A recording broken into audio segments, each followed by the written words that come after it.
What's good, YouTube? Welcome back to another D&D Fridays. Today we'll be looking at another deep dive into a character.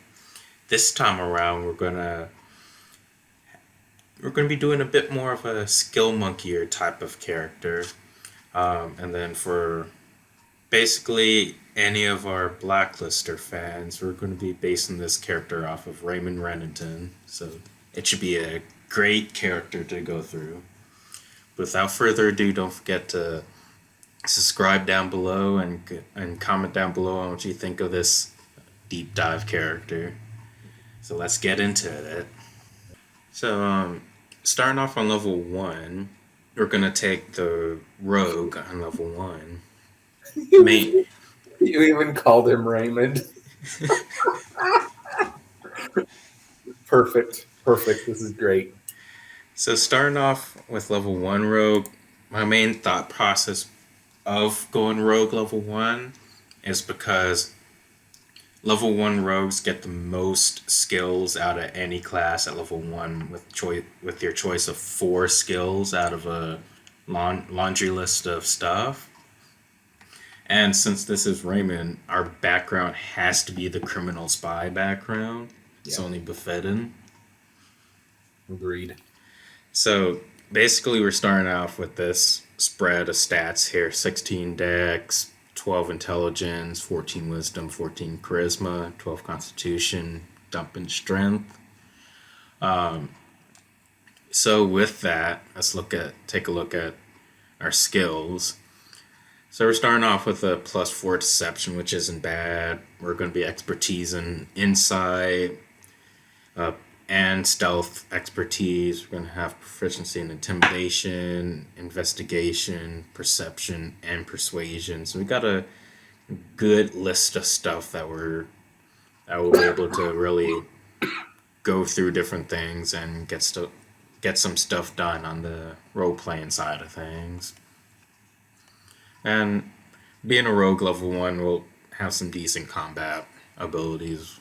Extra d6 from sneak attack. We'll start off with our rapier and everything. So not too much to say about level 1 outside of that, really. I think all of the skills that we've got expertise and proficiency in fit perfectly with the idea of a Raymond Reddington, right? Deception, because he's constantly lying. He likes to intimidate. He's incredibly insightful. Investigation, he does some investigation. Very perceptive. Definitely has some good persuasion, and he is stealthy as all get out. If you ever watch the show, you're like, how does he even get into these places? And trust me, some of these other things that he doesn't have expertise in, we'll have expertise in by the end of this bill. Lots more of those coming around. So let's take a look to see what a level 5 part Reddington looks like. So I'm gonna have a couple of things. So one thing we're gonna do is we're gonna take a 1 level dip in cleric. And for our divine domain, we're gonna go with the knowledge domain.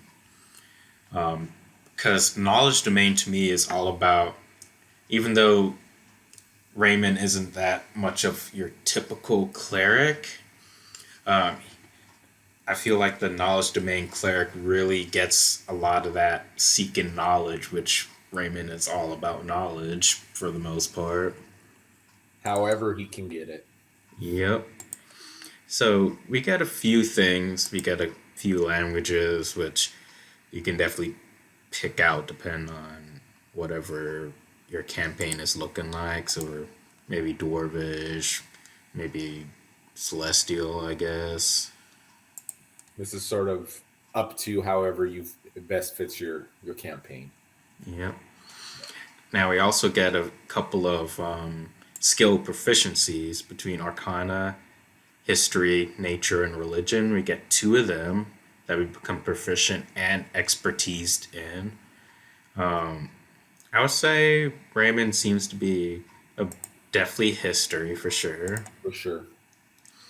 Um, then what would you say between Arcana and religion? I would probably lean religion, because I think he's very knowledgeable about. Again, this goes to the inner workings of how people think and organized religions would work, and I think he would have a lot of insight into that. Um, Hmm. you could make the argument that it could be Arcana because he's got special powers, but I think I would probably lean the religion way, just because that feels a little less wizardy, for lack of a better phrase. Yeah, I can definitely see that.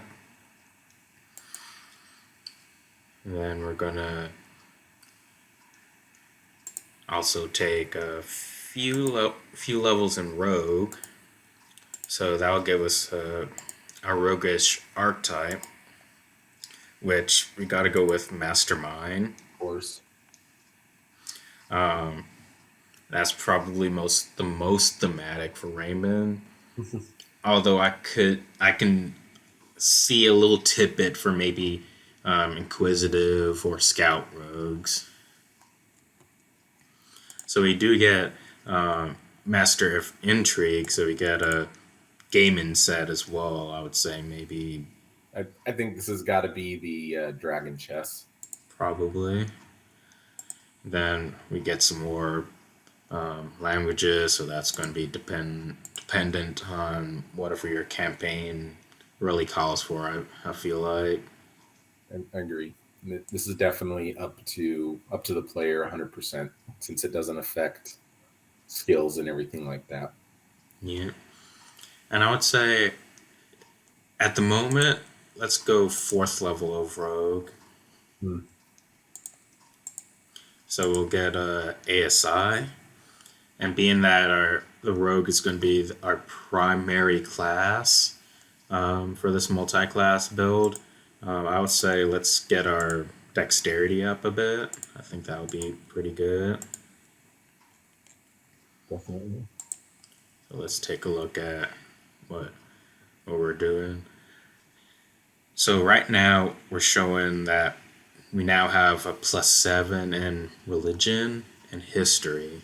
So we're going to be able to do that pretty darn well. And being that we're level 5, our proficiency is level 3, dexterity at 18, so our stealth is now +10. And Wow. we have a few cool things like now we have our cunning action, so we can hide or disengage or dash as a bonus action, which kind of fits Raymond. We could do a couple of different things like that. One thing that I should probably mention is we went very human with this character. So as a result, we do get a free feat at level 1. And I feel like the feat that fits Raymond quite a bit is Shadow Touch for disguise self and invisibility. Because why not? Because Put him why on the not? spot. Yeah. No. I mean, he's good at disguises. That is 100% true. So we're looking at pretty good now. 15 AC, okay, I guess. +4 initiative, that's pretty good. So we're looking at a lot of good stuff. So let's see what a level 10 character is gonna look like as we start to build out this skill monkier type of character. So what I would say is let's go 6 levels of rogue. So what that will do is it will give us our uncanny dodge. So once per turn, we can use our reaction to have any one damage source coming our way. So that's going to help improve our staying power within any sort of combat or drop-in filled things or whatever it may be. One thing I should mention though is on level 3, we did also get Master of Tactics.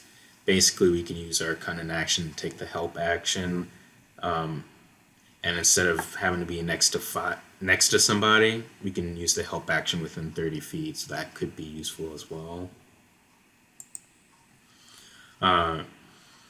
So we do get some more expertise, being 6 levels of rogue.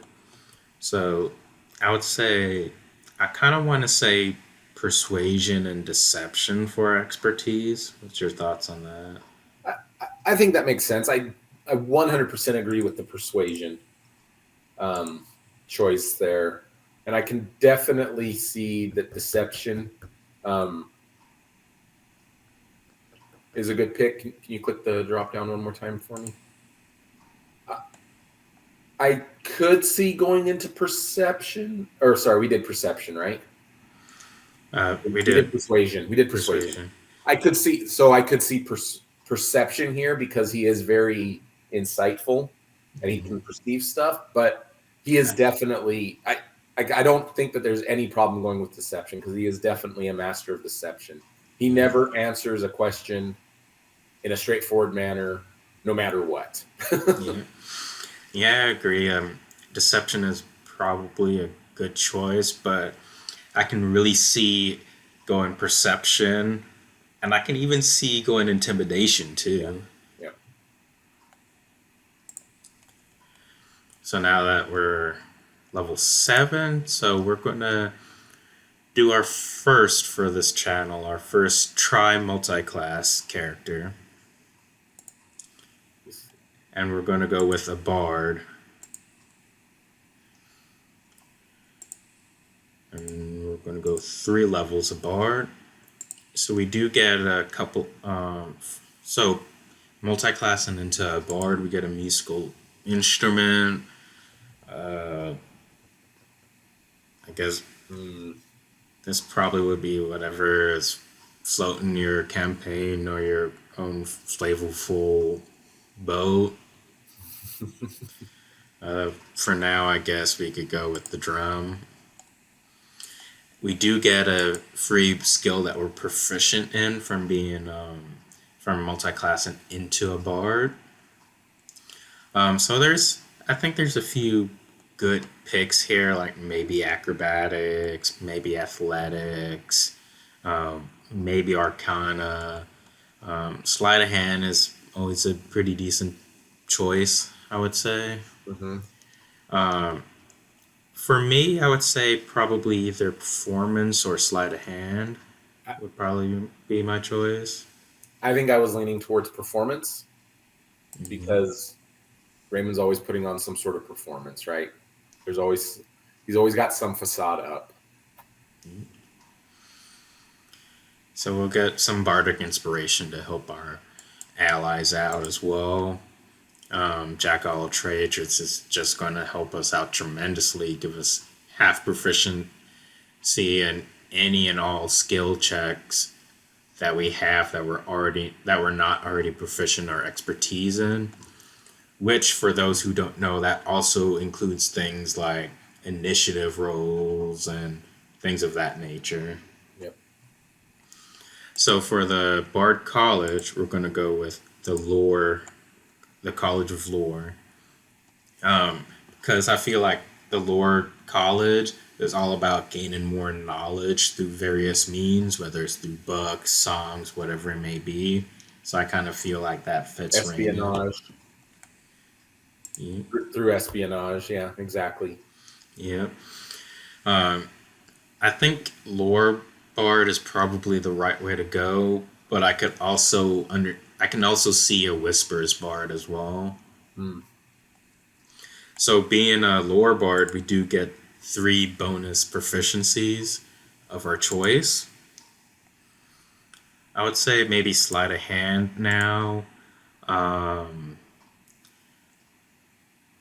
kind of want to say maybe athletics as another one. And between acrobatics, arcana, medicine, nature, and survival, what do you think? Maybe survival?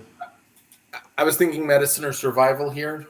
I think survival would probably make sense. And then being a 3rd level Bard, we also get 2 skill expertise. So I'm thinking perception for sure, And intimidation. intimidation for sure. Yeah. Although I could potentially see maybe a performance, depending on how you want to do things, but I think intimidation is a little bit more up there. I agree.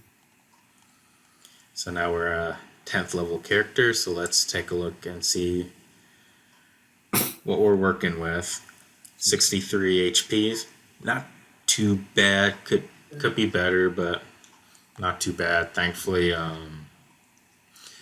all the multi-classing we're doing, it's all D8s, so nothing to worry about there. So +6 initiative. So bit of a skill report. So right now, out of all 18 skills, we have proficiency in 5 of them, and expertise in 8 skills. So for a total of pretty much proficiency in 13 skills at the moment. 13 out of 18. That's pretty good. That's So there's not so there's going to be there's not going to be a lot of things that we're terrible at. and we got half proficiency on the rest of the skills right now. So we're, it's going to be hard for us to fail any sort of skill check. Yep. Our lowest skill checks at the moment is nature, athletics, and arcana at +3s, which isn't too bad by themselves. Definitely not. And I think that, if we're falling back to our model here of Raymond Reddington, right? He's extremely knowledgeable about everything. He can do a little bit of something for anything that you throw at him, right? And this is exactly, this skill set, I think, mimics that very, very well. Yep. And then let's take a quick look at some of our spells. So we do get invisibility and disguise self, like I said, from the shadow touch feat. From the knowledge domain cleric, we do get identify, which I'm not sure if that's super Raymond, but we do get command, which I feel is a lot more like Raymond Reddington. Mm. So let's take a look and start on off with the bard. Get 2 cantrips. I would say maybe like, what do you say, minor illusion, and maybe like mage hand or something like that. I definitely like minor illusion in this case, and I was kind of thinking vicious mockery, just because of, sometimes he can throw out those barbs and he knows how to belittle somebody if he needs to. He knows how to intimidate and make fun of them. So that was kind of where I was heading, but I can definitely see a mage hand being useful in this case. Yeah, I could see mage hand. I could see vicious mockery. I guess in some situations, maybe a prestidigitation as well. Sure. So let's take a look at the level spells, which we get 6 of them for the bard. So I think there's a few decent picks. And here I think Charm Person kind of fits Raymond. Yep. I think Detect Magic could potentially be useful.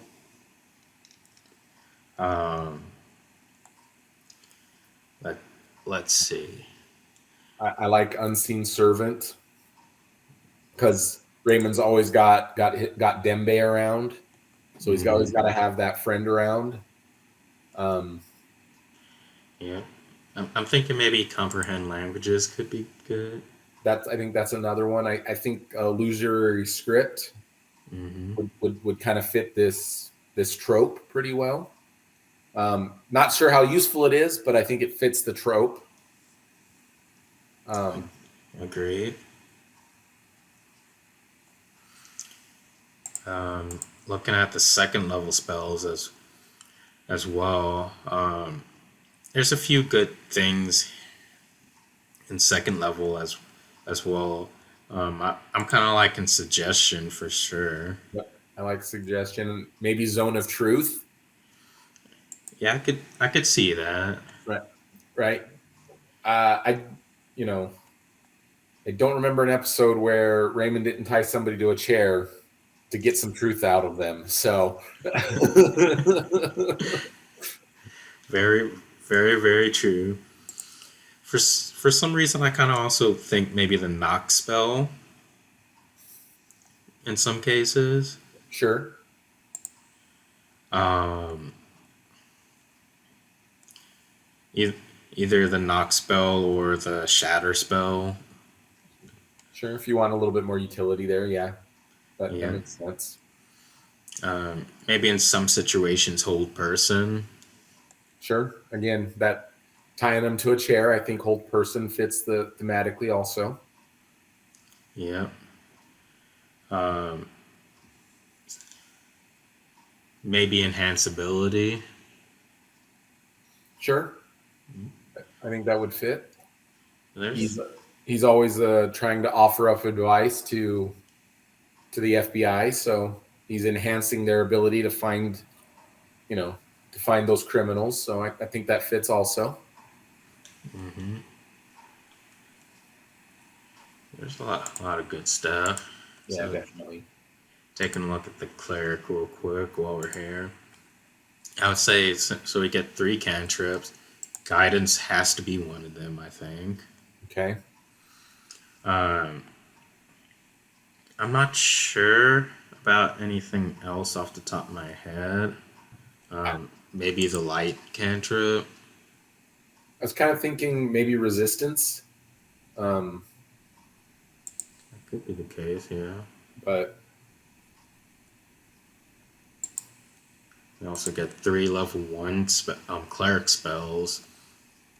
Um, there's not a whole lot that I would say from the cleric spell list that kind of fits. Maybe bless, I guess. Could be maybe one. inflict wounds. I could see inflict wounds. But I kind of agree. I'm not sure that there's too many spells off of the cleric list that fit, in this mold. Yeah. So I guess probably pick something that maybe fits maybe what your campaign is doing, and don't and being that these are cleric spells, you do get to switch them out on a long rest. So Yeah. there is that. So I guess for now maybe purify food and drink. Since he does enjoy the nice food of the world. That is true. He does like his fancy wines and foods. I think we're looking pretty good for a 10th level character, so let's take a look at 15th level. So we're going to go 11 level, 5 more levels of rogue now. So we get a few things going on from here. So we get evasion at 7th level to help us out on keeping our health up. On 8th level, we do get a ability score improvement. I would say, why not max out our dexterity? Sure. I mean, at the end of the day, we are still a rogue, right? Yep. At 9th level, we do get insightful manipulator. So basically, as long as we're observing or interacting with somebody, we can somewhat figure out. This is kind of like the Battlemaster's ability, but we're pretty much doing it for class levels, which I think is probably the least useful out of these. I think for the most part, you'll be choosing intelligence, wisdom, and or charisma. Sure. And in some cases, at the DM's option, we might know a piece of the creature's history or personality traits or something to that degree. So there is something of that nature that I feel kind of fits Raymond's persona a bit. I think it fits it great because he always has some dirt whoever he's talking to. He always has some history on them, so I think that fits great. Yep. So at 10th level, being a rogue, we get another ASI at this level where everybody else does not. So I'm thinking of possibly picking up a feat. Mm. So I had a bit of a um, tough decision on this feat. Should I go with the skilled feat for 3 more proficiencies, or the skill expert feat for a +1 to a stat, extra proficiency, and extra expertise?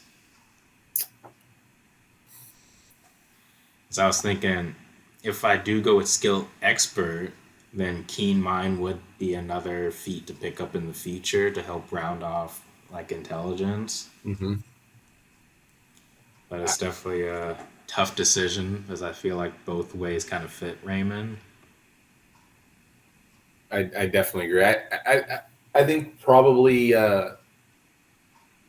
maybe leaning towards skilled right now at this point, but I think it's really a coin flip. Mm-hmm. But if we can go with skill expert, if that's what you would rather do. Okay. I honestly think either way is going to benefit. There's going to be benefits either way. So Sounds good. So you got a extra skill here. Probably medicine. I'm thinking medicine makes sense here. Then we get a skill that we can expertise here. I'm kind of thinking maybe performance. What do you say? Yeah, I like performance here. Then ability score increase. Huh. I feel like maybe intelligence would be good because he is a pretty intellectual character. Mm-hmm. Yep. I was leaning intelligence or charisma, and I can see either one there. So we got that. Now we have reliable talent at 11 levels of rogue. Now Yeah. this is the doozy of the build. Basically, whenever we roll a d20 for any ability check that we're proficient in, we treat a roll of a 9 or lower as a 10, which is amazing for any skill monkier. Yep. That is great. So let's take a look at just how powerful reliable talent would be for us. So right now we're out of all 18 skills, we're proficient in a total of 14 out of 18 skills. Where out of those 14 proficiencies, 9 of them are expertise. We have 4 skills that we're still half proficient in. Yep. And then looking at reliable talent, basically we can't get lower than a 21 for all of our expertise skills. Like our religion and history are a minimum of 21s. Our charisma based expertise skills are minimum of like 22s, things of that nature. Our stealth is a minimum of 25. So we are going to be doing a lot of different role playing type of things. Yes, definitely. You want to have a lot of skill checks while you're playing this type of character. Yep. So this is the power of reliable talent with all of this stuff that we've been trying to do. Yep. And looking pretty good, 93 HP, +7 initiative, which is going pretty good. Armor class 16. So overall, I would say looking pretty good. Yep. Agree. Seems like a solid build so far. So let's take a look at what a level 20 character is looking like. And I'm thinking of finishing the build out with Rogue. Wait, So we don't want to dip into a 4th class for this? we We could. We could. So we get a few different things. So on the 12th level, we get another ASI, which I'm thinking is going to be a feat. Um, so I think there's a couple of things. Um, so one potential is observant, Hmm. which which thinking about it, I think I prefer to keen mind because we get to +1 our intelligence to even that out at 14.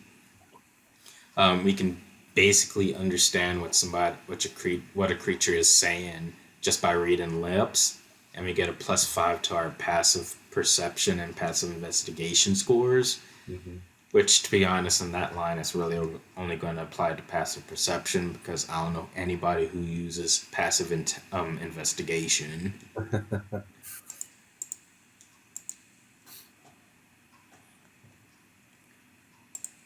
So looking at misdirection, so basically, as long as we're standing next to somebody, we can potentially use our reaction to redirect that attack towards a creature that we're standing next to. Now, I will give a bit of a warning with this. This does use our reaction, so we can't use it in the same turn that we're using uncanny dodge. So definitely keep that in mind. Or if like a battle master uses their command and strike on us or something like that. That's a good reminder. On 14th level, we get blind sense. We're basically aware of the location of any hidden or invisible creatures within 10 feet of us. 10 feet is a short range, but to be able to say, I know where hidden and invisible creatures are within that range, that's still good. It's still good. Slippery Mind on 15th level, we get proficiency in wisdom saving throws, so that's going to be good right there. And then we get our final ASI. So there's a few things that we could do. If we want to go purely off of mechanics, then the tough feat is always a good feat. But lucky is also a good mechanical feat as well. Yep. If you want to go like meta magic adept to like subtly cast your suggestion or something like that, that's a possibility. What I'm personally leaning towards though is I kind of want to raise my charisma up a little. What do you think should be That's done with exact. this last ASI? No, that's exactly what I was thinking. I think we need to get a couple more points into charisma for sure. I almost suggested we do that a little bit earlier, but I think we definitely take it now. Yeah, yeah, and I would agree with your suggestion. It's like if you wanted to +2 your charisma earlier, you could take it before like the observant feat or something like that. Yep, exactly. So let's take a look at what our finalized build looks like. So we're looking at a +8 initiative with a 16 armor class, maxed out dexterity, 16 charisma, 14 intelligence, with a whopping 29 passive perception. You're going to be seeing all of the things. You know things are happening when you're asleep. Like that's just the way that works, right? Yep. You're going to be seeing things in a different country pretty much. You're going to basically sneeze, and the GM is going to say, yeah, a neighboring kingdom's king is talking about you and talking about trying to invade to kidnap your daughter. The spy network is working. Yep. So let's take a look at our skills now. We still have the same skill proficiencies and everything. However, we now have a 17 in stealth because of our proficiency increase, so minimum of 27 for stealth rolls, which is ridiculous. Yeah, that's silly. For persuasion, performance, intimidation, and deception. So basically, every single charisma based ability check we have expertise in. Yep. So that's going to be plus 15 for us. So for a minimum roll of 25 on every single charisma based thing we try to do. Wow. So if you want to play this character, you might want to stop by like Party City or something like that. Get your GM a couple of like toupees or something like that, because your GM will start to pull out their hair at this. Um, One thing that I will say though is I did hear a lot of recent chatter. This is something to definitely ask your GM, as it may be a case by case basis. In terms of how reliable talent works with half proficiency. Hmm. Uh, I personally don't think reliable talent works with half proficiency, since reliable talent is whenever you roll with this, make an ability check with a skill that you're proficient in. It doesn't say with a skill that you're half proficient in. Yeah. So I personally feel that there's only going to be 4 skills here where we wouldn't have reliable talent with.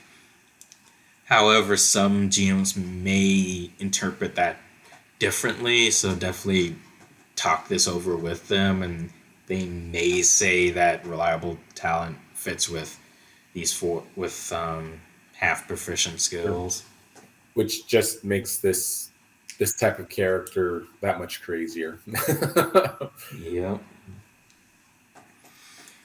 So we're looking at 123 HP. Um, we're looking at a couple of cool things. So we do have 3 bardic inspirations per long rest we can give somebody. We are looking at 8d6 worth of damage for our sneak attack, being 16 levels of rogue, so we are still going to be doing some good damage Definitely. with that.